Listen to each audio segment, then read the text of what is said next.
Welcome back to the Long Island Big Book Workshop. My name is Taylor and I'm an alcoholic. Hi, Taylor.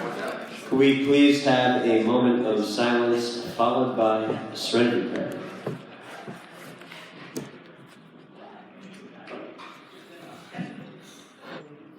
God, grant me serenity to accept things I cannot change, courage to change things I can, and wisdom to know the difference.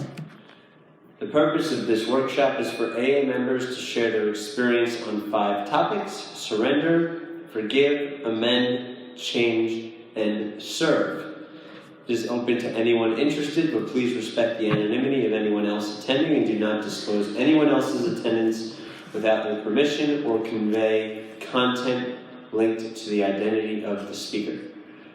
Some quick housekeeping things.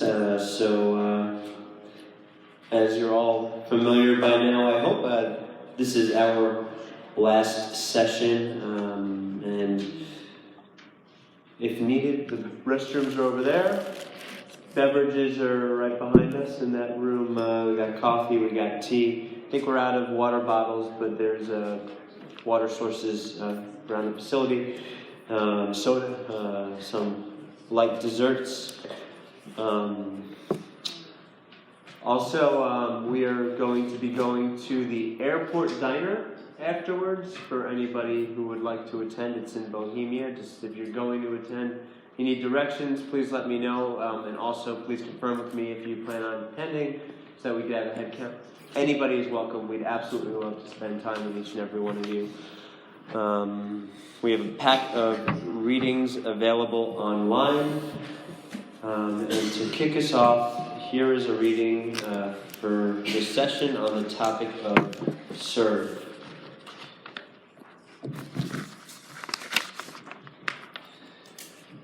So this is from Bill's story, pages 14 and 15. While I lay in the hospital, the thought came that there were thousands of hopeless alcoholics who might be glad to have what had been so freely given me. Perhaps I could help some of them. They in turn might work with others. My friend had emphasized the absolute necessity of demonstrating these principles in all my affairs. Particularly, it was an imperative to work with others as he had worked with me. Faith without works was dead, he said, and how appallingly true for the alcoholic.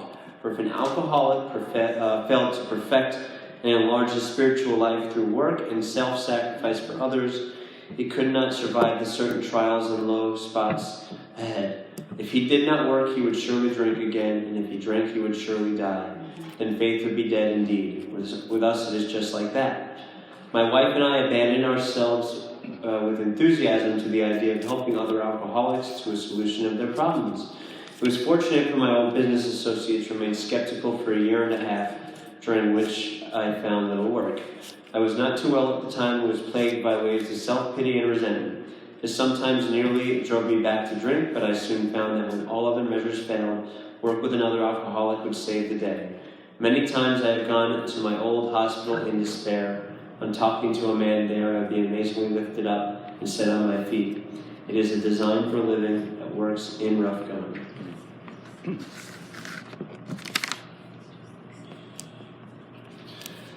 We now have 5 speakers. We will have Ava, Bill, Anthony, Joe, and Tim. And now I invite you to welcome Ava, who has come to share on the topic of service.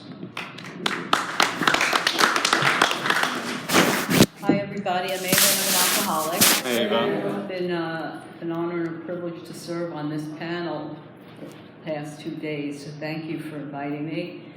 My first response when I got the text was, oh no, that was my first response. I'm going to have to, I was afraid I was going to have to stretch outside of my comfort zone. It was going to be inconvenient. I was going to have to come to Long Island. I was going to have to sleep over. I was going to have to miss the gym on Saturday morning. That's my gym day. And I've never done the format before, and yada, yada, a lot of nonsense. So thank God I've learned how to pause, because I have another voice that speaks to me, which is what I believe to be the God of my understanding, that God consciousness that it talks about in the spiritual experience in the second appendix, it talks about that untapped inner resource, and I hear that voice, and I know that all that chatter is not really how I feel either. It was the lower self being afraid and being in self, you know, and that's when I just pause, and that's my relationship with God, is that I know how to, I can hear the different voices, and I can listen to the wise one most of the time, and that's taken practice. And so here I am, because it's a stretch, and I need to, in my experiences, I have to constantly stretch in my sobriety. I have to constantly push myself to keep doing more and different and uncomfortable and a challenge to me. It's me against me. I can't really measure myself against other people. At different points in time when I would become resentful in the process, like, why is, you know, she's engaged and I have 12 times the service commitments she has. You know, that's my self-pity. I would compare myself to other people. I want their you know, gifts and prizes, and I'm killing myself in AA, and I'm not getting those gifts and prizes. You know, those are resentment, self-pity. I spoke fluent Vietnamese, and occasionally it'll want to show back up, and I'll start singing self-pity blues to myself. Thank God I know what to do about that. And so, you know, service keeps you sober, and it certainly does, and it's done that for me from the very beginning. I've always had a gazillion service commitments, and it never hurt me to be overstretched in service. It's really good for me to be stretched. It became really important to me to be an effective sponsor. I got sober, I took the steps the best that I could in a very messy way, like I really identify with that. You know, whatever. I did them the way that I could, and I keep doing them over and over again. I had this really strong experience of, it changed my perception of life, my relationship with myself. That was the relationship I've had the most difficulty with in this lifetime, is the one that I have with myself. It's much different. I'm at peace with myself most of the time. It's remarkable, because it's not how I lived. I hate so much self-hatred, and I can't even tell you why. I have wonderful parents. I come from a nice family. They have their stuff, believe me. I just spoke to my mother, which is like coming up next on the hit parade. It's just who I am in this life. I have alcoholism. To me, that's what I believe is the core of my alcoholism, this extreme self-centered fear that there's something wrong with me. And you can't convince me in early days and in early sobriety, before the, you know, I had to do the steps a few times over. I had to serve, I had to stretch, I had to pray, I had to do meditation, I had to learn how to meditate. It still wasn't enough. I had to do more service. I had to find another home group. I've done absolutely everything over and over and over again. And I hope and I pray that I keep recreating my sobriety a day at a time until wherever the last day. I really hope so. And it served me well. So I had this really great experience in sobriety. I was a changed person. I wanted to be helpful, and I was having difficulty recreating that in others. Because my way through the steps was a little helter-skelter. So in my experience, I wound up in big book study groups that were more structured, and that was very helpful. And then I actually wound up in my current home group, which is the Atlanta group, which is highly structured, and you know, and not everyone does everything in the same way, but for the most part, everyone has a sponsor, everyone does service, we have a big book study, we go to the big book study, we all take the steps, we all do the amends, and so just that structure, I find, is very, very helpful when helping a new person go through the steps, because they're in a community of people who are all hearing the same thing from their sponsors. I found it very difficult when I was trying to help a sponsee, and they were in a meeting, I don't know where, and I don't know what they were hearing, and then I'm trying to read them the book, and I'm telling them that we have to, you know, to write an inventory, and they don't have a part in anything. So I get that. I mean, I was like out to lunch, so I understand that, but I found it very difficult. So my last sponsor, she also was a lady, one of the only big book sponsors in her area, and she was very helpful to help me become an effective sponsor. It's probably the most important thing I will ever do in this life, is to carry this message and to help other people take the steps as they're outlined, so they can have their own experience in their life the way that it needs to unfold for them. and then they will go on and do what they can do. Many of the gals and fellas, I have a few fellas that I sponsor as well, are amazing sponsors. They're really good at it. Some are not so good, they find other ways to. Not everybody's going to be able to sponsor, okay? But there are many ways, if it's hard for you to do, to find. It's hard. People are messy and yikes, especially alcoholics. I mean, you're not that easy to help. And one of the other things on the other end of that is I'm very willing to help other people, but it was very hard for me, and it's a big piece of work that I need to do, is to allow myself to be helped and to allow myself to be sponsored and allow myself to lose my pride and be vulnerable and ask for help a day at a time, this morning. Like that's, if I want to grow in this program, I have to continue to keep, go with God's help, keep that pride at bay and become increasingly more vulnerable in my own process so that I can allow myself to continue to be led and to continue to be taught and to continue to have my mind open and to continue to grow in that direction. That's my personality type, and that is really hard for me to do, and I work at that.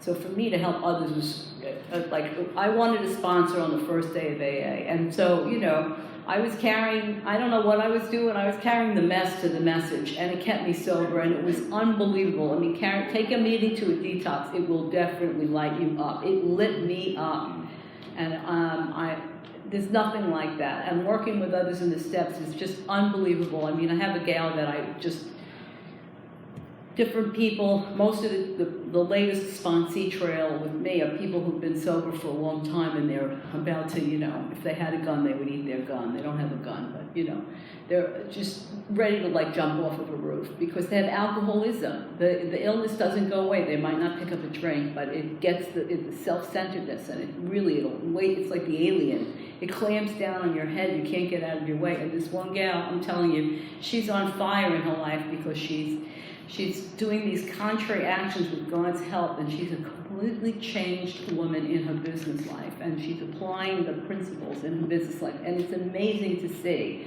And so the byproduct for me is the idea that I might have had, that God used me. I didn't do that. She always thanks me, and I'm like, forget about it. The idea that, no, it is not me. It's you're the God of your understanding. You could hear me, and you took the actions.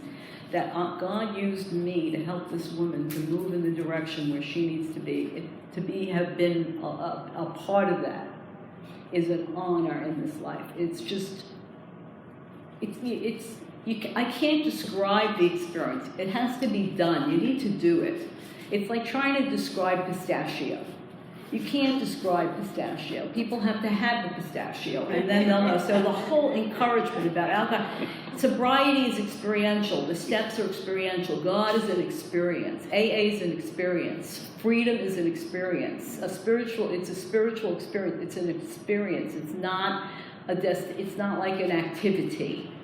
And so it can't really be described. I can tell you how I feel about myself. The hope is that what you hear and what you see that I can demonstrate or explain to you might be attractive enough to encourage you to go home and finish your inventory, take a service commitment, find a new home group, sponsor someone, do something like that. Like that's what we do in AA. We say, this is what I did, and I hope you do it too. I mean, that's really it. And then as far as my family, whether you want to call it amends, or you want to call it living amends, or if you want to call it practicing the principles and doing service in your family unit, whatever you want to call it. I don't want to get into is it a 4th step or is it a 10th step?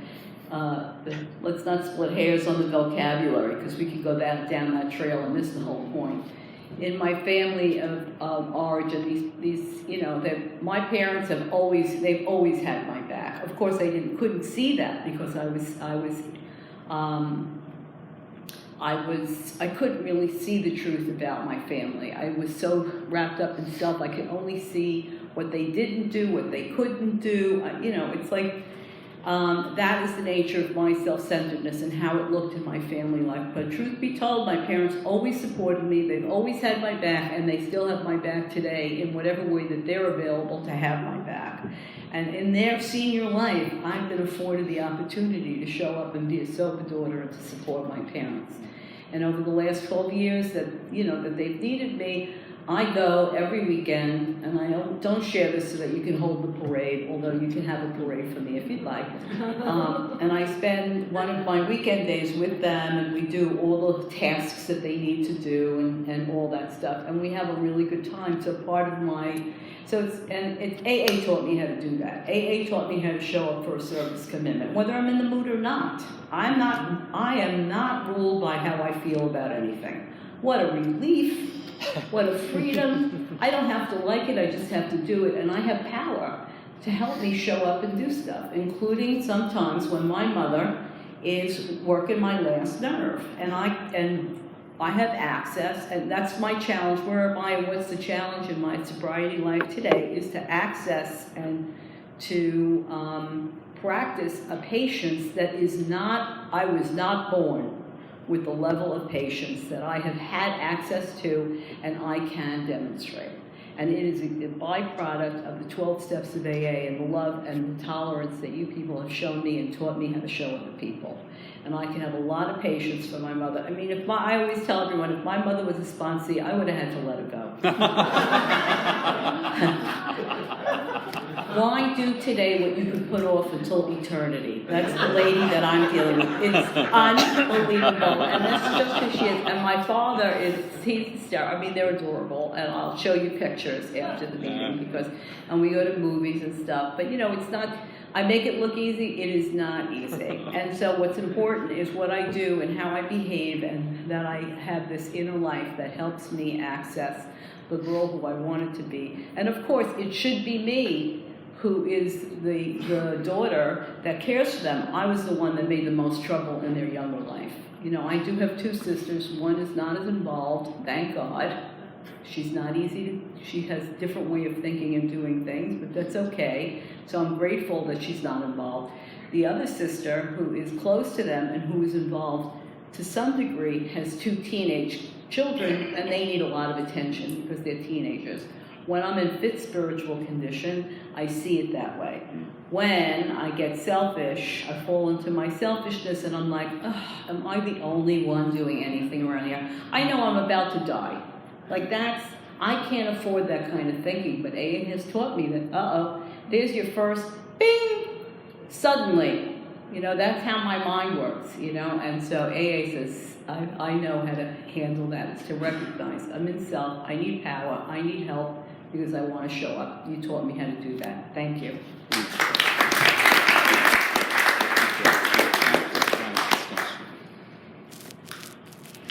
Hi everybody, I'm Bill, alcoholic. Hi Bill. So service. I can remember when I first came in here, all I wanted was to be served. You all need to serve me because I'm needy. And fortunately, I found some people who looked at me and said, why don't you get to the meeting a little early? We need some help putting the coffee on. They also knew not to trust me to be the lone guy to put the coffee on. They hooked me up with somebody else who had done it before, who really kind of held my hand and taught me how to make coffee. Where to put the cups and where to put the sugar and where to put this, right? I needed that because when I came in the rooms, I didn't know what service was. I just wanted to get served. So little by slowly, I start to be of service, and it's not my idea. It's, here, why don't you do this? And there were very little subtle things. As time progresses, I get hooked up with somebody that takes me through the work when I'm ready. And I will tell you that I'm not one of those guys who came into AA ready. It took time. I can make excuses about how I sobered up back in the 70s, and it was a 12 and 12, blah, blah, blah, blah, blah. But in reality, over doing my inventories, I can remember there was an oldest clubhouse in Minneapolis where I sobered up called 2218. And I used to go there and hang out and look for girls, and, like we all do. And there were these guys who carried this blue book who went up the stairs and would ask guys like me, who were obviously new, if I would come with. And because of whatever, my unwillingness, my fear-driven stuff, I wouldn't or couldn't go. So for years I told people that I wasn't exposed to any real big book. And the truth was is I was, but obviously wasn't ready to go down that path. So fast forward a little bit, I finally get surrendered. Multiple years of sobriety, I'll tell you, sobriety, and I got surrendered. I became then very willing, and the teacher showed up when I became truly surrendered and truly willing. And as that happened, I'm hanging out with these guys, and they're going, here's what, and this, when I sobered up, this was the big thing for new guys. Get in the car. And I said, but they said, shut up, get in the car. Well, I got big plans. No, you don't. Yeah, you do. Get in the car. All right, so I get in the car. So one of the things that happens to me is I'm in this car, we're driving out to this thing, and I go, what are we doing? He says, well, we're going to this high school to give a talk. And I go, oh? He said, and you're going to carry the books, set up the literature. I went, yeah, okay, right, you know, schlepping along, stuck in the car. And I get to this area of town, and I go, uh-oh, we're going to a high school? Not such and such a high school. I got banned from there. I mean, like the police escorted me out. I got like they said never come back, whatever. Because I used to sell outside issues in the parking lot. So anyway, they said, but you're on different footing now. And I didn't understand what they were saying. But I'm in their car and they're driving. They turn off the ignition and there we are. And they go, okay. And I'm walking in. They will get the door. I'll get the door. And I'm the guy holding the books. They're going, get the door. Well, I'm thinking to myself, why am I getting the door and taking the books? As the door closes behind me, they say, by the way, you're going to talk. And I'm going, about what? They said, we don't care. They're high school kids. So I'm pushed into service way before I think I'm ready. And really, I will tell you, that has been the case in the service structure as I have progressed. Some of you may be aware of, the AA service structure, the inverted triangle, where the individuals and the members and the groups are on top, and the more responsibilities that you get down the triangle, the more weight you got on you, is really what it is. It's different from a corporate world. So as I get involved and committed to this recovery process, and they're telling me to get in the car and to do this and to do that, the byproduct is I go home at night and I feel pretty darn good. And even though some of that may have been kind of shallow, it left a mark on me. For the first time, I would go home from these high schools or these things that I didn't know what I was doing. And really, my talks were probably what it was like, thank you, But it didn't matter. I showed up and I did what I was told. So that helped on many different fronts. So as I became more and more happy about this, it had a deeper effect. I became more and more willing to do what people were doing around me, which was work the steps, make the amends, do the stuff, not talk about the stuff, and then go help somebody. Just go help somebody. I sponsor a lot of people, and one of the things that I love to hear is when they go, you got me so busy, I'm doing all this stuff. What about me? I need some me time. And it's kind of like we talked about before. Yeah. Shut up and go get the chairs. Here, get in the car. We're going over here. And by the way, you're the speaker. I mean, whatever it takes, it takes. And I can remember I got this new sponsor, and I'm back on fire in the program, and I'm on fire in service. And I got the sponsor in Dallas, Texas, and I'm talking to him. Our district that I was in, our AA district, our little local thing in Minnesota, was really falling apart.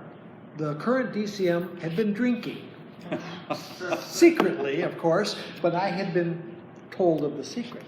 So I'm going to help out, direct traffic, because I had done this before. This was, some years into sobriety. Next thing I know, they say, we need help restructuring. Will you be the DCM? And I'm going, this thing's falling apart. There's like no chairs. The chair people didn't have positions. I'm going, oh gosh. So what do? I pray about it. I get stuck being the DCM, right? So I'm sponsoring all these guys, and I go, okay, you're going to be this chair. You're going to be that chair. You're going to be that chair, and you're going to be that chair. And I fill all the chairs, and I'm feeling pretty good about me. I call my sponsor, and I'm bragging about how I have taken charge of this dark district, and now we're on fire. I should have known better. And he says, oh, really? He says, so these guys that you just plugged into some of these chair positions, have they been through all the steps? Yes, sir, they have.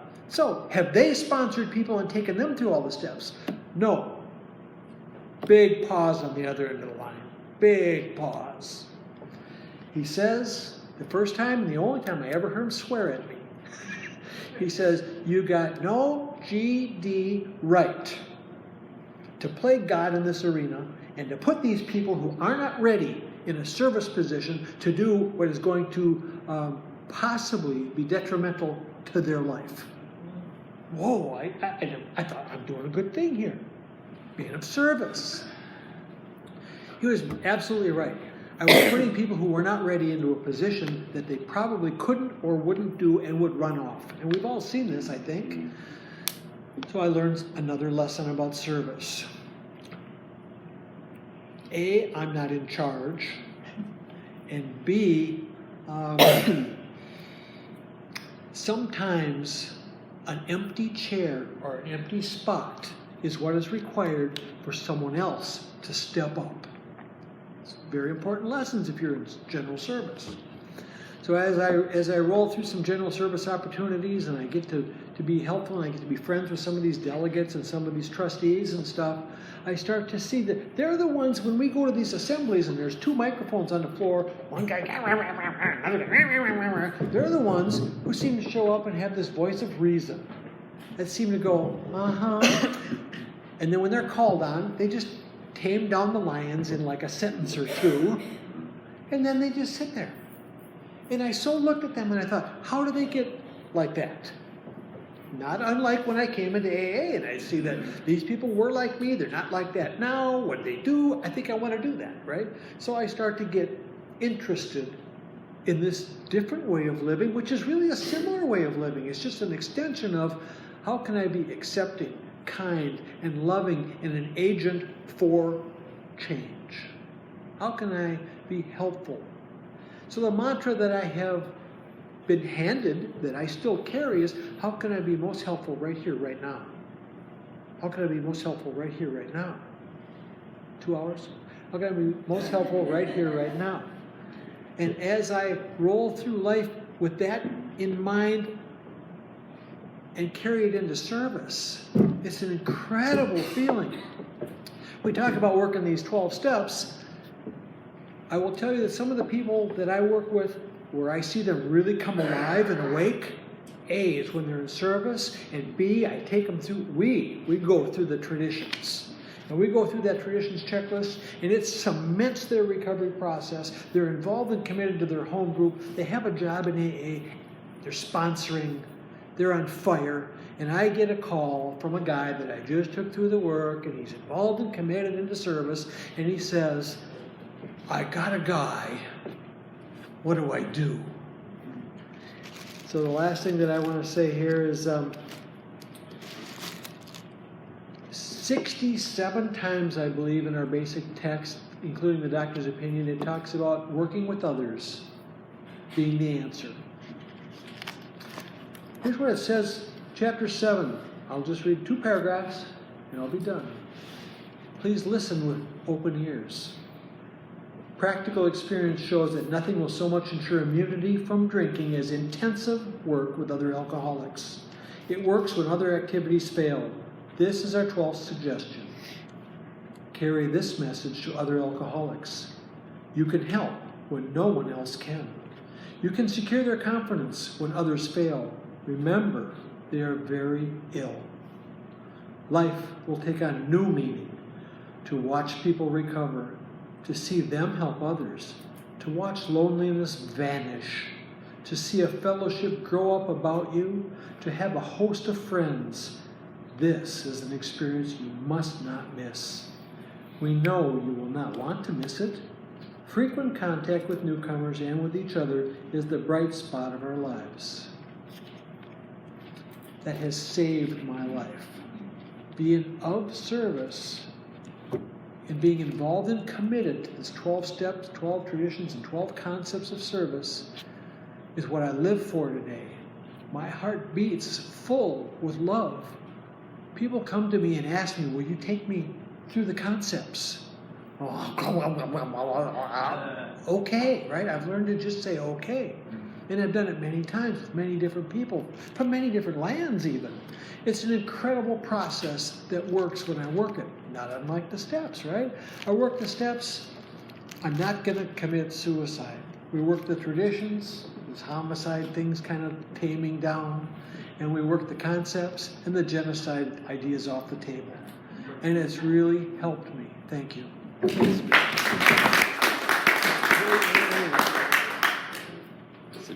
How long have it done? 10 minutes. My name is Anthony. I'm an alcoholic. Hi, Anthony. I'm pleased to be here. Thank you, sir. I'm very pleased to be speaking on this topic and to have heard what Ava L said so eloquently. We've heard about sponsorship and I think service at the home group level, and I feel very, very blessed that from day one I was sponsored into service. I had a sponsor who was he was a delegate and very, very involved in general service. So I didn't realize until a long time into AA that there were other ways to be in AA. I just thought this is what everyone did. You came in, first of all you got a commitment at your meeting, and then you might become a GSR for that meeting, and you might become a DCM, and you might go to a conference. And I just assumed that this is what everyone did. And it was a surprise to me when I realized it wasn't. But I guess really the only thing I really get to add is that it seems to me to be typified in two ways in Alcoholics Anonymous. Is AA somewhere you come, or is AA somewhere you belong to and you own? And sometimes my sobriety hinges upon the answer to that question. We all know, and I'm sure there's no one here like this, and I only know this because I've been here myself a few times. You know that thing where you come, where's the coffee? Why aren't the chairs set like it's somewhere I arrive, and you sort of set this show up for me. And then I get my kind of dose, I get fixed by Alcoholics Anonymous, and off I go. And that's not what this show is about. AA isn't here to fix me. It's not here to peel away another layer of the onion. As a friend of mine says, it's like polishing a turd. This beautiful turd, let's polish it, AA is here for me to engage in an act of self-forgetting, so that in the act of forgetting about myself and focusing on you, I might find something else. It may be different for different people. So my experience is if I can go from AA being a place that I just come to a place that I can really own, then my sobriety takes on a very, very different quality. And invariably that has started for me over the years in the same way. I'll be at a business meeting, a group conscience, and something will go down. And I'll be terribly frightened that the meeting is going to fall apart, and that the newcomer wants the chairs in a circle, and we haven't had the chairs in a circle forever, and they should just stay in a straight line. But he's really adamant he's going to be drunk next week, and we're going to be left with a fucking circle. When really it should just be in a straight line. And I call my sponsor. And he's been really great at explaining to me the difference between being a bleeding deacon and an elder statesman. And so before I walk into a business meeting, I always have the same prayer. God, let me speak when it is important for me to speak, and be silent when it is important for me to be silent. And I've been through long stretches of time where I'm like, well, I should just be quiet.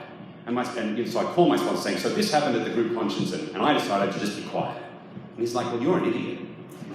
Because you should speak up. You know Alcoholics Anonymous, you have the information, you've been through the traditions and the concepts. You need to actually act like an elder statesman and speak up and say, this is AA's experience. Alternatively, there have been times when I told them that the chairs had to stay in a straight line. And he's like, there's a group conscience. What does it matter how the chairs go? Just let them have the chairs how they want. So I'm really grateful that I've had that experience of being sponsored closely into service. And if I want to lose that sense, because I love Alcoholics Anonymous, I've always been terribly frightened that I'm going to turn up at the door of the meeting and you're all going to be gone. And so what my sponsor did to counteract that fear is he took me through the traditions and the concepts and had me get involved in general service. So if I turn up at my home group in Brooklyn next Saturday, 10:15, and everyone's gone, I'll know what to do. I'll walk up the street to the hospital and I'll see if there might be some people there who need some help. And eventually they'll get discharged and we'll go back to where the meeting is. I'll open up the meeting, the chairs in a circle, and I'll get the book, and we'll have a meeting about Alcoholics Anonymous. And I know how to do that. Because AA isn't just somewhere I come, it's somewhere I own. Alcoholics Anonymous belongs to me. And I have to be really frank with you, I feel very lucky to have received that message. See, it's been a very difficult message for me to pass on to my sponsees. I sponsor guys who've been sober a long time, who still call me to complain that, or to say things like this, well, I did a little more prayer meditation this week and I feel really good. I'm like, you mean to tell me after 15 years, you're still going to AA for yourself? To be honest, I need to speak to my sponsor about that. I don't know how to bridge that gap, to bring them in to that sense of you own Alcoholics Anonymous. And it's not about you feeling good. This isn't a place where we get fixed. This is a place where our broken bits come into a room and we give the broken bits to newcomers so that they can identify as being alcoholics and they stay. It's our difficulties are our greatest assets. So, I'm a bit of a rant about that, but I don't know, it's an open question. I obviously need to speak to my sponsor about it. So I'm grateful that I have the tools to set up a meeting of Alcoholics Anonymous, to set up Alcoholics Anonymous if something happened and all of a sudden you all disappeared. But I have to know the traditions, I have to know the concepts, I have to know very specifically the group handbook and aspects of the general service handbook, understand the structure, understand when I should speak up and when I should be silent. That's the definition of the elder statesman. When do I speak? When do I be quiet? And that tends to quell my fear that I'm going to be alone. Even if you're one man with this book in your hand. And that should be the end point, I think, in our 12-step work with our sponsees. That they're a place at the end of that journey where they're one man or woman with that book in their hand. And off they go. Get on the firing line is something I often say. Get on the firing line. Make some mistakes. I'm really grateful. I've had sponsors who always encouraged me to make mistakes. None of this, no dating or no date. Get out there. Make some mistakes. Get into your life. So, I really love Alcoholics Anonymous. And I make no apologies for that. But it's all I can say, if I just say one thing, is ask yourself, is AA somewhere I just come? Or is it somewhere I own? And if the answer is somewhere you just come, then we should speak. But if it's somewhere you own, that's fantastic, and AA is in great hands. I'll leave it at that.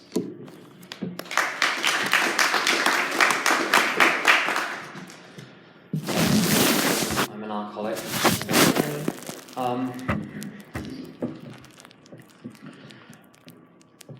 When I first came to AA in London 25 years ago, there was a little gang of us who were in our early 20s in AA, and there weren't many people who were young in AA. We were the handful of people who were in our early 20s in AA in the city of Hauppauge. And there was one of us who got on the nerves of the rest of us. And the one who got on the nerves of the rest of us was Melody. And the reason she annoyed us was we wanted her attention. She was very funny, she was very lovely, and she could never give us our attention. She was always taking newcomers to meetings. Whenever you said, Melody, are you free I need to talk to you about my problem? She said, well, I'm taking, and then she'd list all the newcomers she was taking to the newcomers meeting.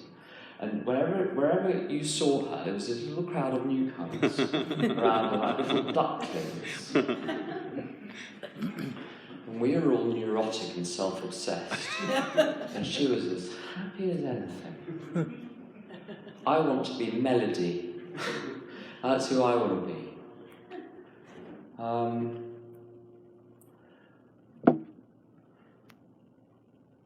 Sometimes people ask me how I am.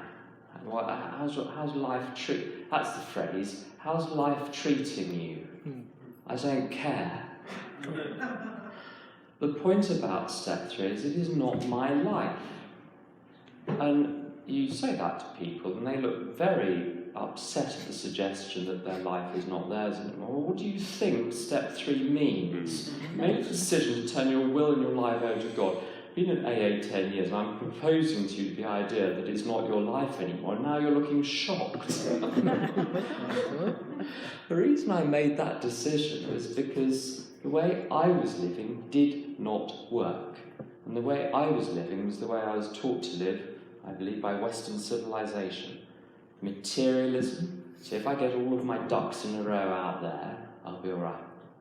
And hedonism, my life, the purpose of my life is to seek pleasure and to avoid pain. And narcissism, to make sure that everyone has just the right image of me in their minds. And I run around all day trying to get my ducks in a row, trying to get you to think a particular thing about me, and trying to run towards pleasure and to run away from pain.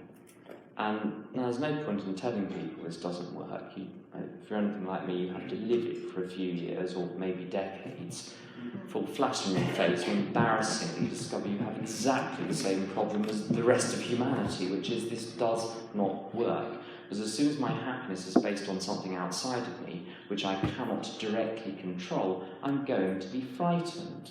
Do I have to be frightened or psychotic? One or the other. I'm going to be frustrated because things don't go my way.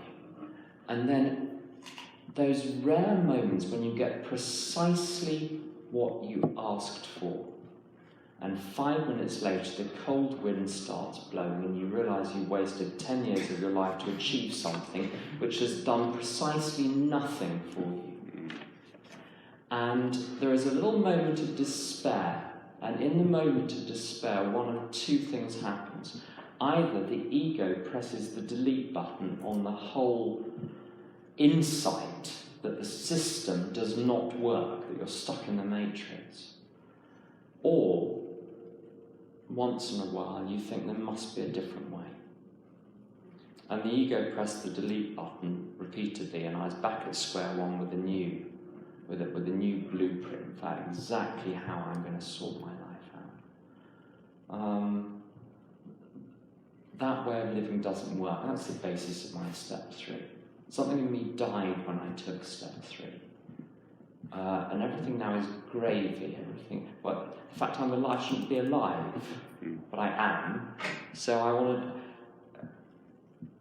In tradition 3, it says the only requirement for membership is desire to stop drinking, and I mustn't have any other requirements of AA. And this requirement for sobriety is a requirement to face life as it actually is and feel everything as it actually is, without using all of these chemical means to adjust my perception of reality to make it acceptable to me.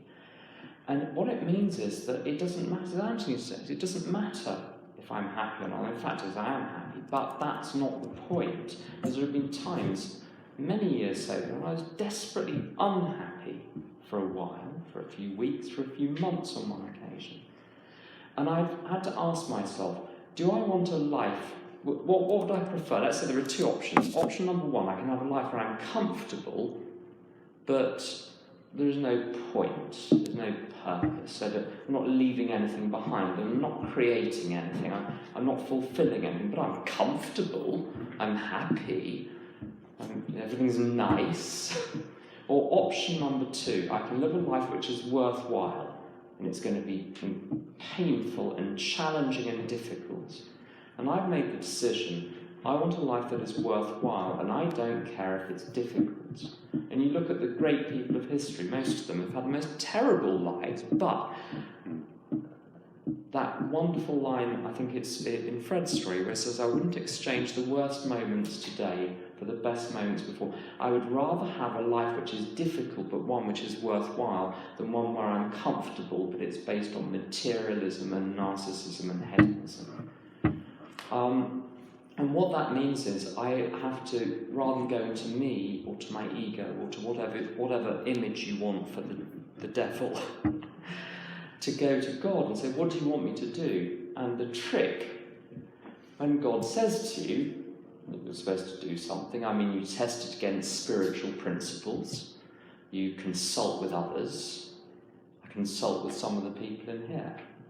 And it says, if the drastic step is indicated, we must shrink at nothing. And this can be very inconvenient to me. And I'll tell you a little story. A few months ago, I was talking to... I write some stuff about recovery and put it online for fun and for free, and it's anonymous. And I don't care who uses it. I use a line that I get from Jim. Give this to your friends and give it to your enemies. It doesn't matter, just give it away. It's not for sale, it's a gift. And this woman in Israel contacted me and said, would you come and, would you, no, she didn't say would you come to Israel, would you do a Skype chair? It's in another fellowship, a fellowship I have some experience in. 12-step fellowship, which uses in that country, in Israel, uses the big book.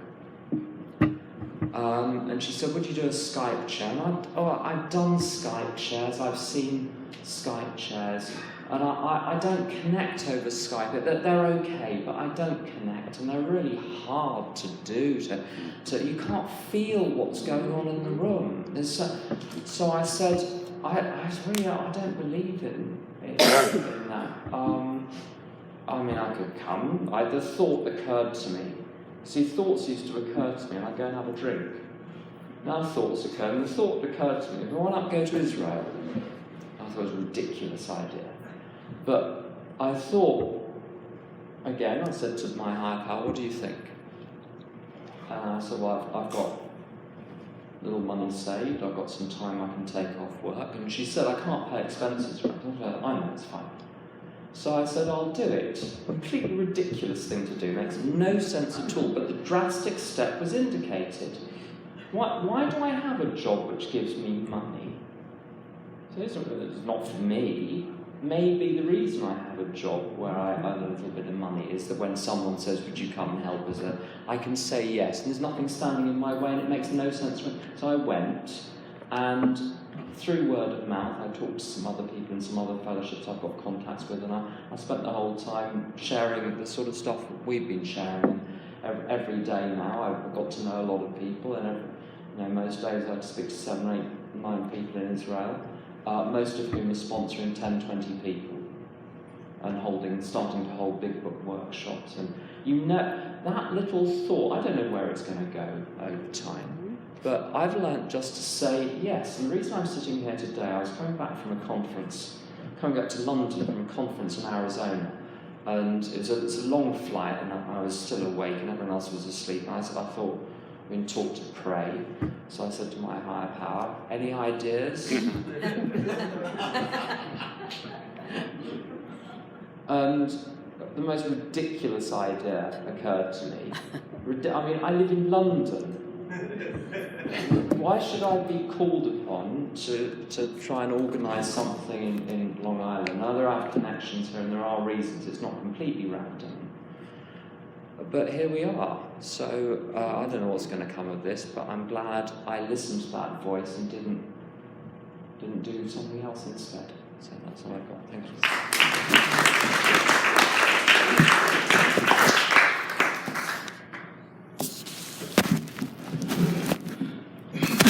My name is Joe McFadden. I'm a very grateful alcoholic. And it's a pleasure to be here. You know,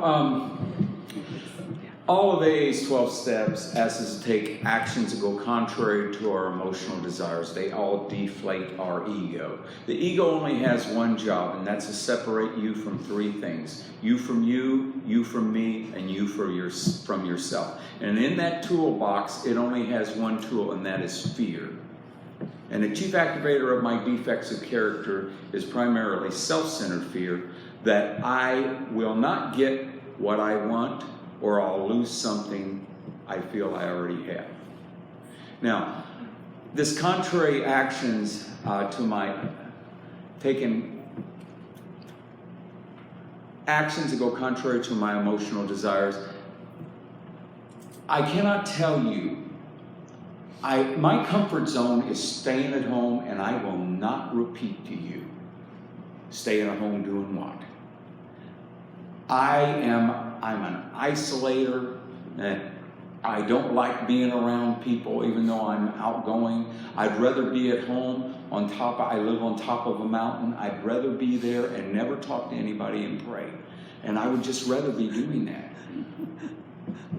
But when I'm asked, there is only one acceptable answer to an AA request, and that is yes. I'll repeat that because it's that important. There is only one acceptable answer to an AA request, and that is yes, because God only shows up in the yes.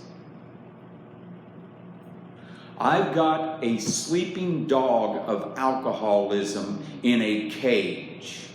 And it's a mean, vicious killer. And it will stay asleep for 23 hours and 59 seconds. And that 1 second, I've got to make a choice. Because that cage that it's in doesn't have a door. The 12th tradition long form says, this to the end, that our great blessings may never spoil us, and we may forever live in thoughtful contemplation under Him who presides over us all. That these great blessings may never spoil us. As an alcoholic, I have a natural tendency to become fat, complacent, and lazy. My very best friend I sobered up with, we had 17 years sober. We both did pretty good. He had a beautiful wife who's a CPA. He had a business and was doing well. His sponsor died. His sponsor's wife got in a relationship and got married too soon after Kurt died. There were too many gays coming into our home group, and he got a resentment about that. They were taking it over. So he quit going to meetings. And then all of a sudden he says, I got this recording studio and I'm just going to make my music in recovery. And that's going to be my recovery. We know what happened. 2 weeks later, I get a phone call. Mona says, Joe, Mike's getting violent. You need to come over and get him. I went over and got him, and he had been drinking. 17 years sober. And he got fat, lazy, and complacent. I brought him over. I have an office that has a condo in it, and I put him in there. I said, Mike, we're going to go get you a Desire chip. We'd go, got him a Desire chip. He would come back. I would leave and go home. I would come back. He'd be drunk.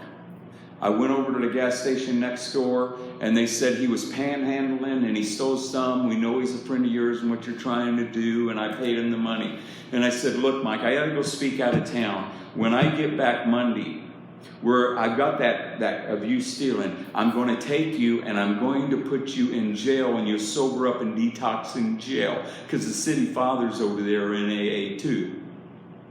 I came and I said, do you understand me? And he came up and he looked at me and he got that close to my face. I said, Mike, if you swing at me, I'm going to drop you. And he looked at me and he goes, I came back Monday. No answer. I slam on the door 4 or 5 more times. I get the key out and I go in and I find Mike Whitson dead on the floor.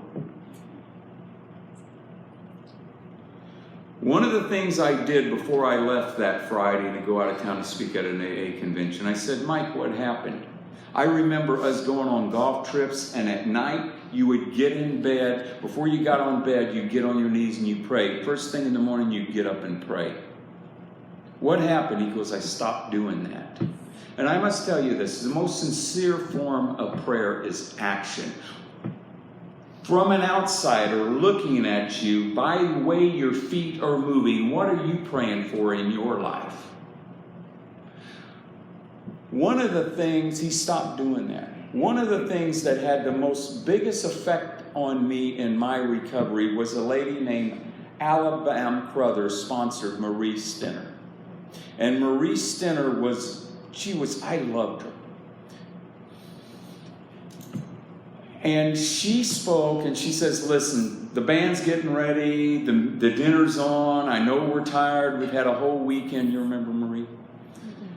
And she says, and I just want to say this, I've been here, I've been listening to everybody. She goes, I just want you to know, if you're sitting here in Alcoholics Anonymous tonight and you're wondering when the miracle of Alcoholics Anonymous is going to work for your life because your wife and you are having problems, you're overdrawn in your checking account, and you're sitting here wondering when is this program, wake the F up.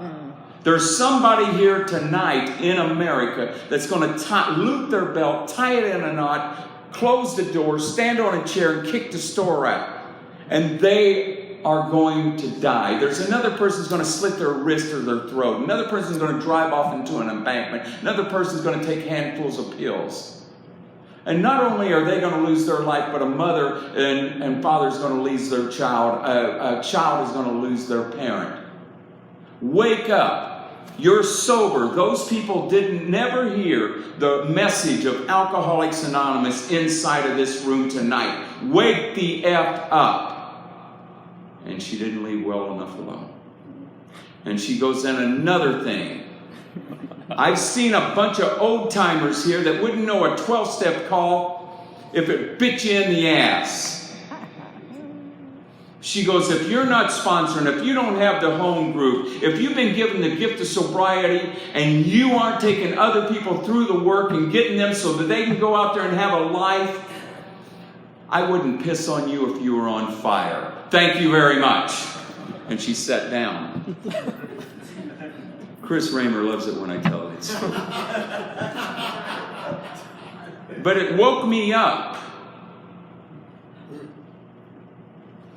You see, when I was in the state hospital having shock treatments, 37 shock treatments in 81 days, I weighed 370 pounds. I was court-ordered to take 14 pills a day to sedate the intensity of my emotions. I was living in Section 8 housing. I was awarded the state of Texas MHMR, that, ladies and gentlemen, that stands for mental health, mental retardation. They told me my prognosis was I could never be returned to society. I couldn't even have a job doing dishes. And I walked out there and I said, God, after the shock treatment, I walked out there in that concertina wire courtyard with barbed wire up there. And I said, God, if I ever get the chance to go back in Alcoholics Anonymous, I'll do everything those people ask me to do. And that man, Jim Willis, who got his desire chip from Bill Wilson, February 6, 1957. I have lied, I'm a liar, cheat, and a thief, and I've been drunk many a times. But I have to tell you this, the only thing in my life I have never wavered for, and I never will, is when he said, I will pass on everything that I've received from my higher power through me to you under one condition, and this is a non-starter. And Bill Wilson and Dr. Bob, when they went to help people, they'd say, are you willing to quit drinking for good and for all? And if there was a pause, they wouldn't do it. And he told me if there was a pause, he'd have turned his back. He said, you've got to agree to pass on everything you've received from my higher power through me to others. And what has happened as a result of that, ladies and gentlemen, you've taken a person whose life wasn't worth a warm pitcher of spit on a New York City sidewalk in a 110-degree temperature to getting a guy that there are a lot of people who love. But I'm going to tell you the greatest miracle in Alcoholics Anonymous is I can stand tonight and I can look in that mirror in the black part of my eyes and I like the little son of a bitch looking back at me. Thank you very much for that.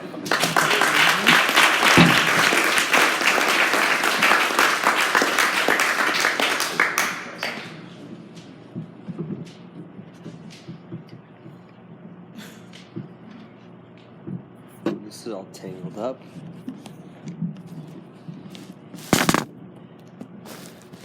Hello again, everybody. Thank you to all of our speakers. We will now address some of the questions posed. Do we have any in the queue? No, I don't think so. So, what question you all have? There's some of you got some questions.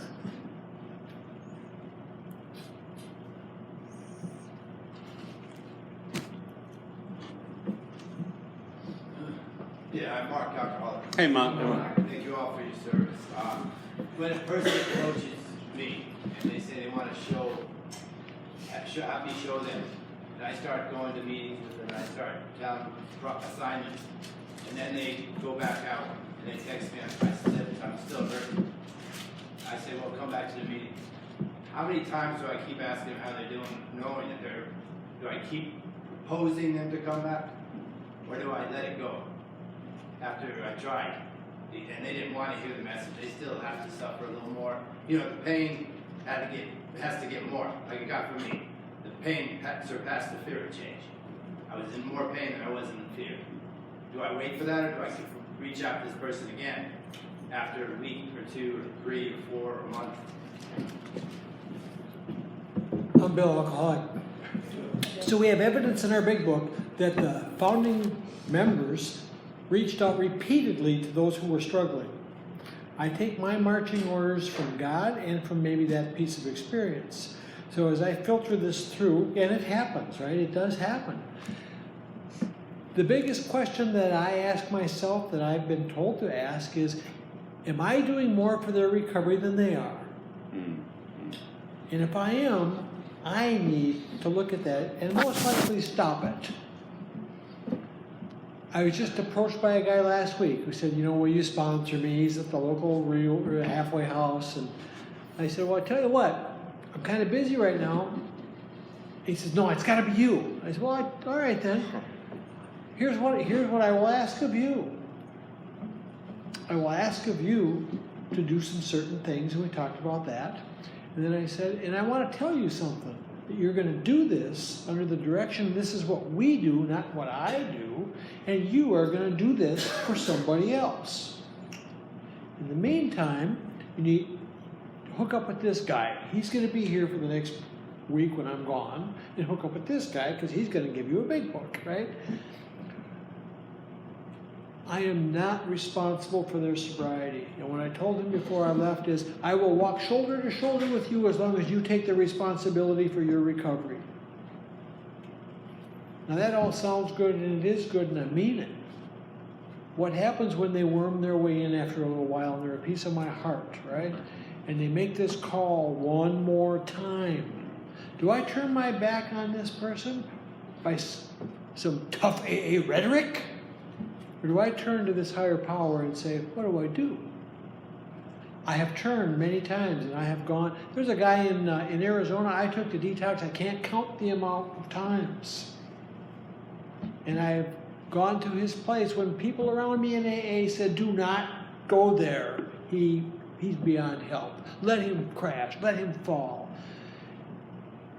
And I got an intuition to go. And he was dying on his beanbag chair, literally last breaths. And I showed up. Had I have listened to some of those hardliners in AA, he would have died, and I would have felt horrible. So the end result is, I will be there. I am responsible. When the hand of AA is available, that's when people usually will take it. But if I take that hand away, what choice they got? And that's just me. That's just me.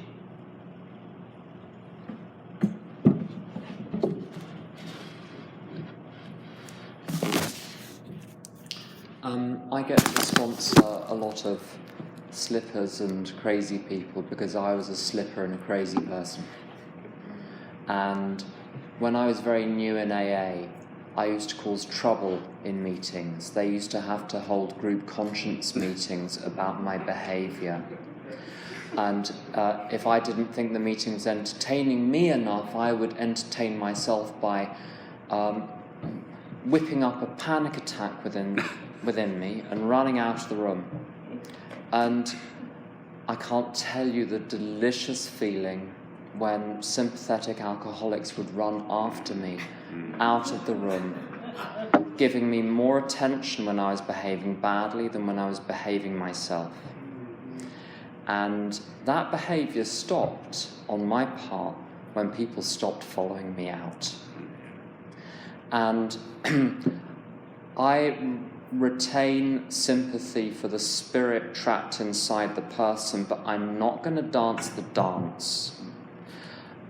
Some people will use our willingness to offer our time to help in order to entertain themselves in their disease. So when the hand is reaching up out of the pit, you've got to be really clear. Is it because they want you to help pull them out, or do they want to pull you in? And I don't want anyone's blood on my hands in AA. So I don't, when someone asks me for help, I give them their first exercise on the first 9 steps, the arc of the first 9 steps, something to do now. And once you've done it, you call me, and we go through it, and you do the next one. And I give them a daily program, first thing in the morning. God, please direct my thinking. Last thing at night, thank you for keeping me sober. And the other, and I, how to have an AA day so that at any given time they know what, for practical purposes, is God's will is for them for that day. Lots of meetings, lots of fellowship, service from day one. I give them the package, and they will get my time if they are willing to demonstrate through their actions that they are serious. And with the slippers who back and forth again and again and again, it's a very simple question. If you want what I have, are you willing to do what I do? And either they do it or they don't. And at any given moment, they have a choice. If you've given them a full program, you've given them the choice. They're no longer powerless because they have a power available to them. And I've had people want me to sort of go round and help them and blah, blah, blah. I tell them where I'm going to be, and you can come and join us. Join us where we are. Come to my home group, get there half an hour early, help set up, greet people on the way in, share in the meeting, just even if it's just your name and I'm an alcoholic and I'm glad to be here, and you stay, we go for dinner afterwards every single meeting, and you come and you stay till the end of dinner and you ask other people how their day was, and then we do the same the next day. And I get people to do that. I'm not going to talk about people's problems or their drinking or any of those things. If you want to join me in the solution, you come and do what we do. And with the detox thing, and things work differently in the UK. If they need me to go to talk to the GP with the general practitioner with them to get a detox, I will do that. But there's a limit. So I never reject anyone, but we have conditions. If you meet the conditions, I will match your effort with mine. Thanks, Tim. That was good. I've had a very good conversation with Bob Olson about this. He's always said that if he's worked with you and you've gone out and slipped, he's not the Lone Ranger. He doesn't have a silver bullet. He's giving you his best shot. Go find somebody else. There's consequences. And I've looked at, and I've done both. And the answer to your question I've found for me is that I have to listen to that still small voice inside, because I've taken people back that I wish I wouldn't have, and I've turned people down that I wish I wouldn't have. But here's the thing that's just happened, current experience. And I want to get into the interviewing process when you're going, because more than likely you have a flaw there, because I made that for many years and it was my fault. And I want to go after that, but I want to share some current experience before I get to that. My current experience is that I've been to a lot of people's graves and had to console their parents. And I have that on me. And I ain't going to let that be on me no more.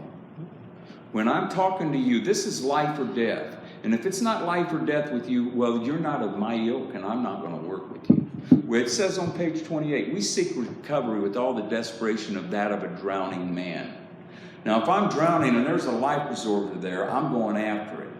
I'm not going to fall for your insincere sincerity or your sincere insincerity. I'm not going to believe a single word coming out of your mouth. I'm going to listen to every word that you say with my eyes. I'm going to see where your feet are going, because they won't lie. And I do something, and I want to share this with you because it may help you. And it may save you some of the grief and some of the guilt and some of the remorse and some of the sleepless nights thinking about wives, parents, children that I've had to console because maybe I did something wrong. I have what I call my graveside chat with them. And I had this last week. And I said, listen, Chris, I said, you can snow the snowman, but you can't shit the shitter, and I'm a shitter. I said, this is the deal, little buddy. I'm going to have my graveside chat with you, because if I'm there with your parents and your siblings at your grave, I don't want it on me. You have all the earmarkings of somebody who has esophageal hemorrhaging and is dying. You're telling me it's red blood, so it's not that. And I know at 2 o'clock you can't make it past that because you're shaking and you got to go drink. I'm going to come unglued and come unloose on you right now. And I'm going to tell you the way everything, because I'm not going to hold anything back. And I let loose on him. And he started crying and says, man, you're cold. You're cold. Well, guess what? 2 days later, after coming off a really bad drunk, I hear... I open up the door and he goes, dude, I can't take it anymore. What do I do? He's in treatment right now.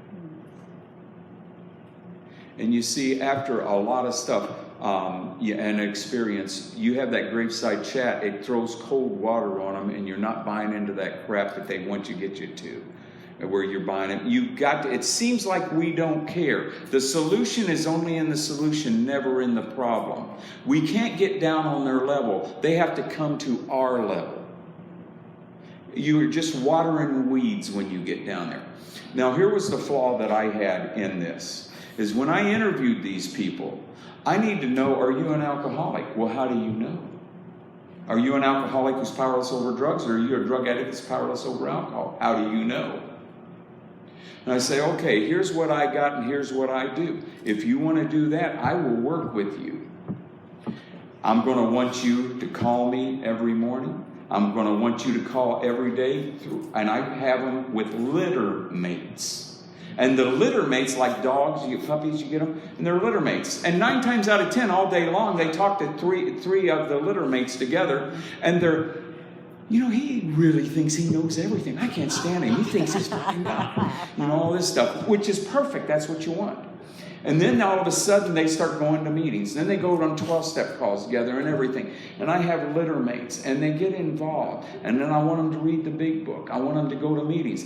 They have to go to 3 meetings a week with me, eyeball to eyeball. And I tell them this, and this is real important, then I don't want to talk. But I tell them this, I say, look, we're not friends. You don't need a friend. A friend doesn't have the obligation, spiritual obligation, to call you on your crap. We are not friends. I am your sponsor. We may get to be friends, but right now I'm going to give you some actions to take, and you're going to take them. And you're going to show respect for yourself and respect for the principle of sponsorship and Alcoholics Anonymous. And at the end of that, you will become a person that you can look in the mirror and like who's looking back. That's all.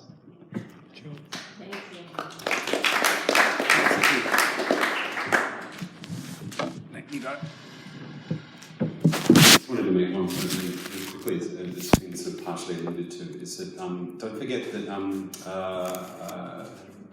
your intuition gradually becomes a working part of the mind. So trust yourself. And there's always a prayer that I have, speak, Master, thy servant heareth. So just listen for that. It's what was spoken about, the still small voice. Is that you're just a channel for God's peace. And sometimes the right answer might be, go drag that guy's ass to a meeting. And sometimes the right answer might be, just let me know. Because sometimes the seeming good is the seeming bad, and sometimes the seeming bad is the seeming good. And we don't know. So, yeah, that's all.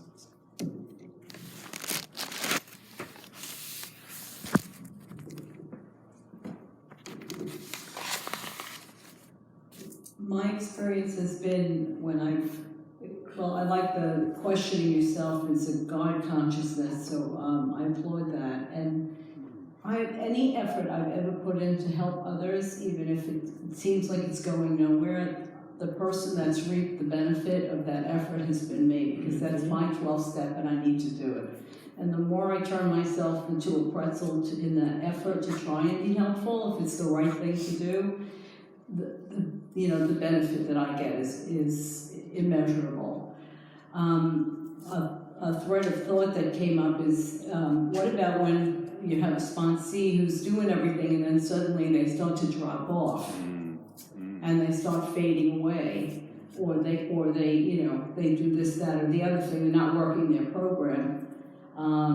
And so what I've done is, on several occasions, I'll call and give them what my old sponsor used to call the Al-Anon luncheon, which is where you kind of like say, okay, listen, but I'll call and I say, listen, I'm very concerned about you. I'm a sponsor in name only.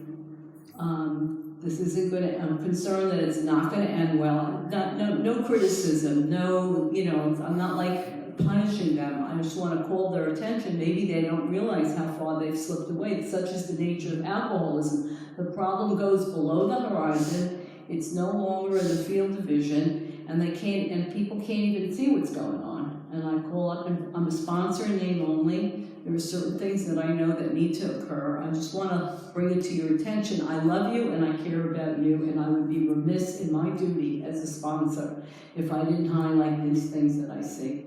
Sometimes they could take action and sometimes they can't. But at least I'm doing my job. And I've done that a number of times. This way I don't feel like I fell short because I was delivering what might not be good, which is a hard line to deliver. You're not working your program. You're being a bad girl. Like that's what I think I'm saying. But it's not. I'm trying to save somebody's life, and I see them going down the tubes. They need to call it out. That's all I got. Thank you. Thanks. Can I have 13 words? I'm going to count. Louise, who was a very tough French Canadian who lived in Texas, said you might as well tell them the truth, they're going to die anyway. And on that note, 17. I'd like to just say one thing that's really helped me with the 12th step, and it's this, is because God will guide, guard, and direct your actions. And there's a prayer that I learned, and it's an anonymous prayer, but before my phone rings, I always say two prayers. First one is let the words be thine, let the voice be mine. And the second one is called I am the place.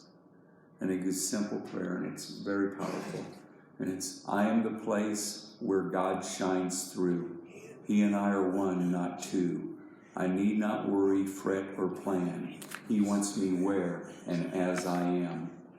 And if I be relaxed and free, He will carry out His plan through me. Amen. And then I don't second guess myself. Thank you. Thanks, Joe. I have not a question, but I want to thank you guys for speaking with me, first of all. And I got to say, you speak with a very, very serious tone about sponsorship, and I appreciate that. I don't see that in a lot. There's no seriousness to a lot of, yeah, sure, I can sponsor, yeah, well, just, I've gotten that a lot of times, and I'm fortunate to have a sponsor, so I'm going. I've been around the program long enough to understand that, that's my job to get what you're talking about. That's my point.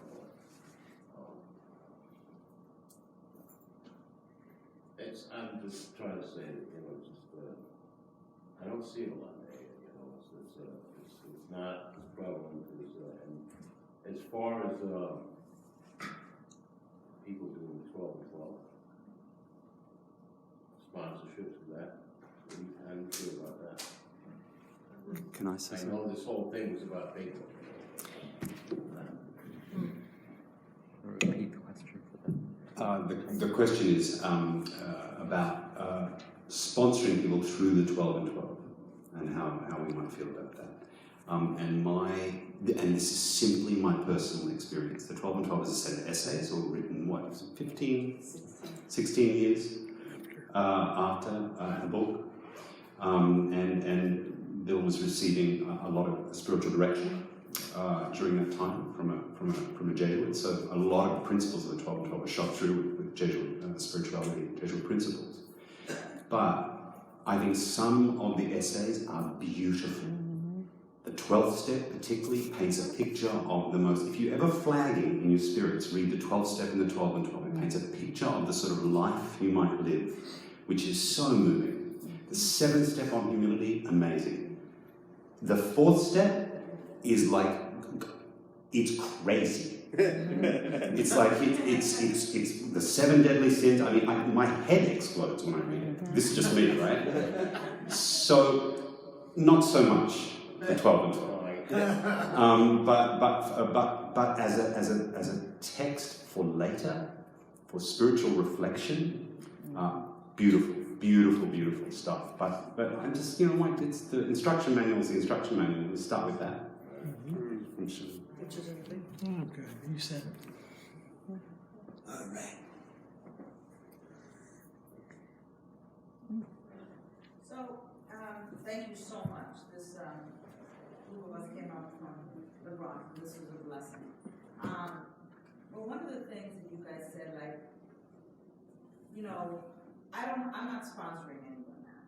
It's not for lack of trying. Or, just, I don't know what to say about it, but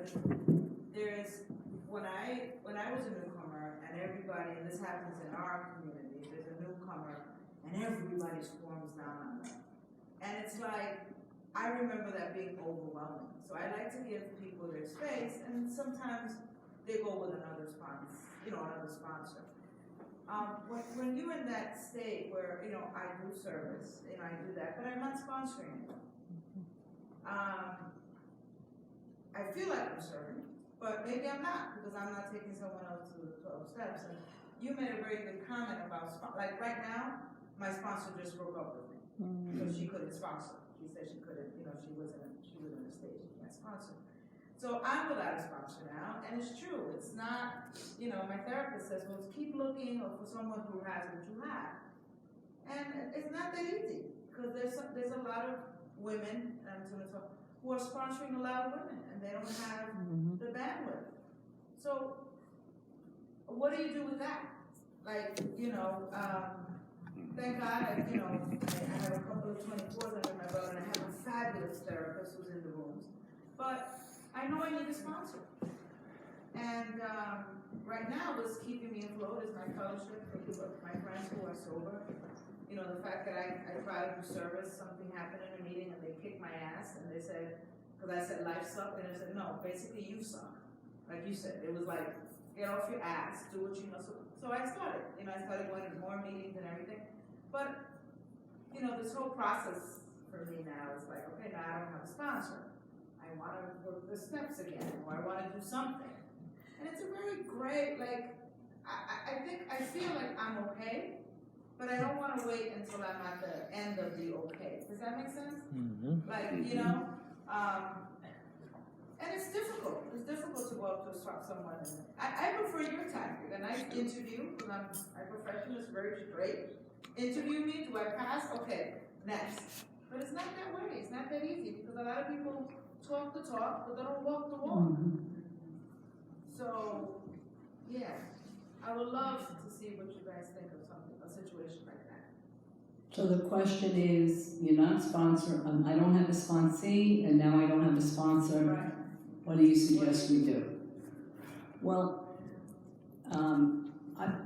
in my personal experience, at least at certain points in time, I might have been in between without a sponsor, but the more effort I make, you have enough to sponsor someone else, and I would make that a full court press. And, go to big book meetings and look for people who look like they're lost, not necessarily newcomers, but not so newcomers, because you've been here a while. Go over to someone and assign yourself to them and say, listen, I need to take somebody through the steps. Do you want to go through the steps? And assign yourself. Yep.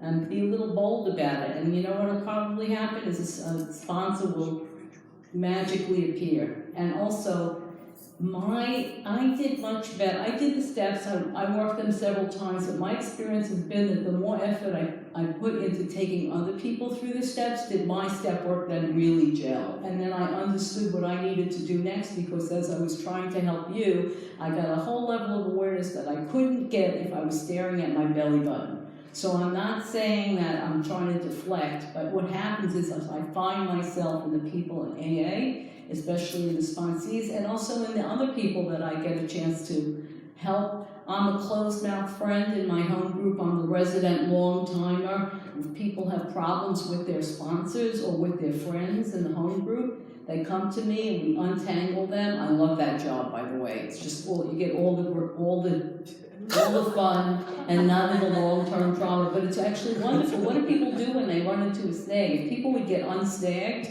with a resentment that they get with their sponsor and then clean that up, they wouldn't sponsor hop. Because what happens is you could have the same issue with Mary that you're going to have with Sue. It's self-centeredness in some way, shape, or form. So I love that kind of service. So you could do, that's another way that you could be helpful to other people. And tell everyone I need a sponsee. Who needs a sponsor? Who's having a problem with a sponsor?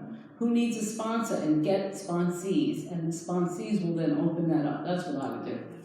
Me too.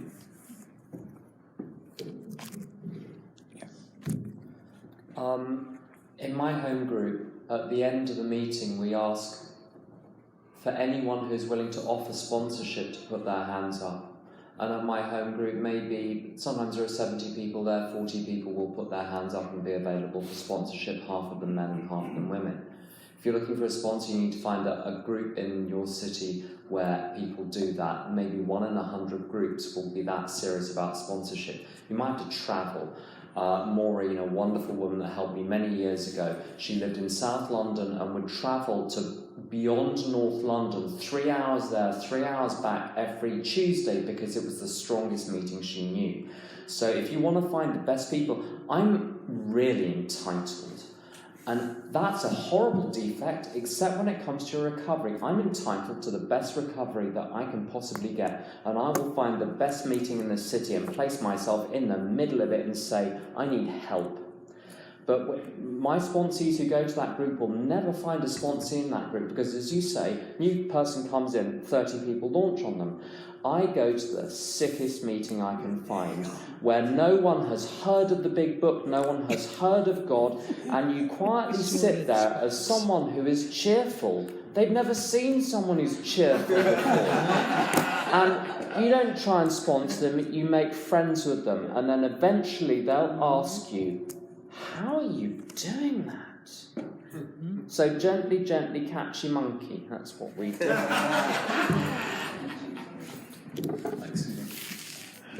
I rarely go to a meeting that afterwards someone doesn't come up and ask me to sponsor.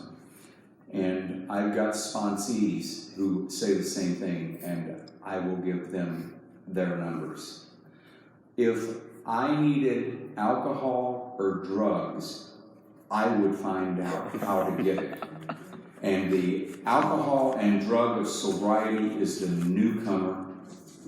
And we were at dinner last night, and I told this guy, he was sharing, I said, I got to throw a BS flag on that.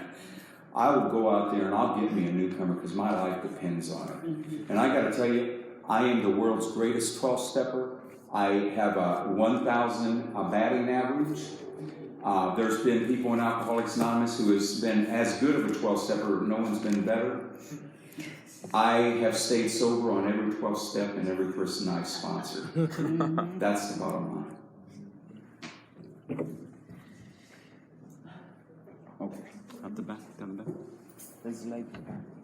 Hi, my name is Al-Anon. Hi. One of the things you said, that if you get a newcomer or sponsoring someone and you're asking them, are they willing to give up alcohol or drugs once and for all? What if they have reservations? Like, a part of me would say, yes, I agree with you. A part of me would say, you know what, I'm not going to waste my time. There's somebody else that's, willing to use that time. But then another part of me is thinking, well, what if they end up changing their mind as I'm meeting with them? Like, should I give in that little bit of time, or should I just, like, that's where I get stuck. This is my experience with that, is I don't do that. One of the many things that I have learned is if they're not completely ready, they're not ready. Chapter 7, if you've ever read it in their big book, gives some pretty clear ideas on where to hold them and where to fold them. So I would suggest that if you're wondering about that, start there, and then maybe go talk to some like-minded people who are indeed sponsoring, not the ones that are talking about maybe someday. Talk to the ones that actually had the experience and see what they do.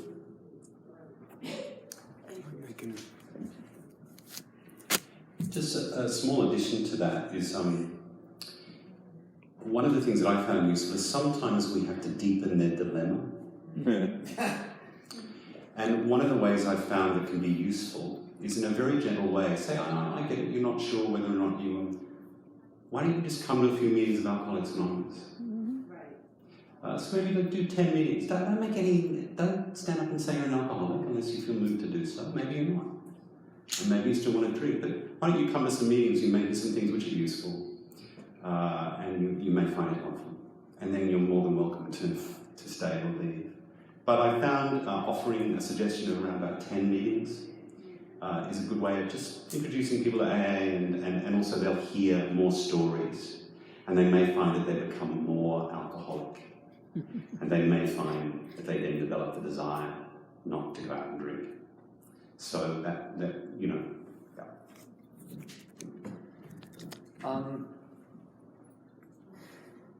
If a sponsor is courageous enough to admit openly to me as a sponsor that they have reservations about whether or not they're an alcoholic, and whether that the immediate thing they say on the surface is not necessarily what's going on underneath.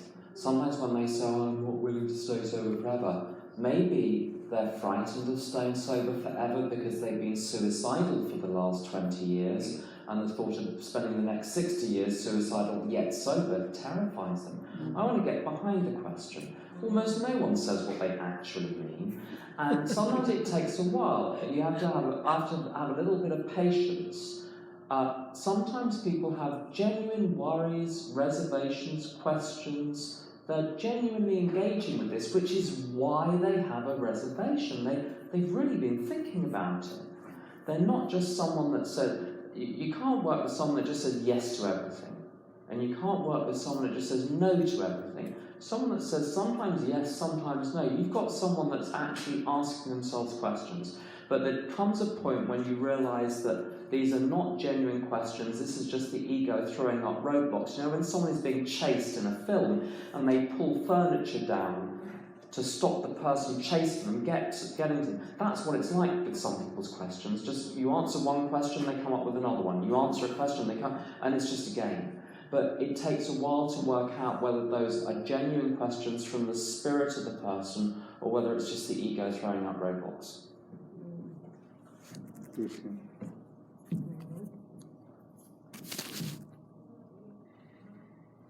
That's it. Let's eat. Yeah. Yeah, we do actually have to close as. The chairs, or? Yeah, I'll include that in the announcements. They actually.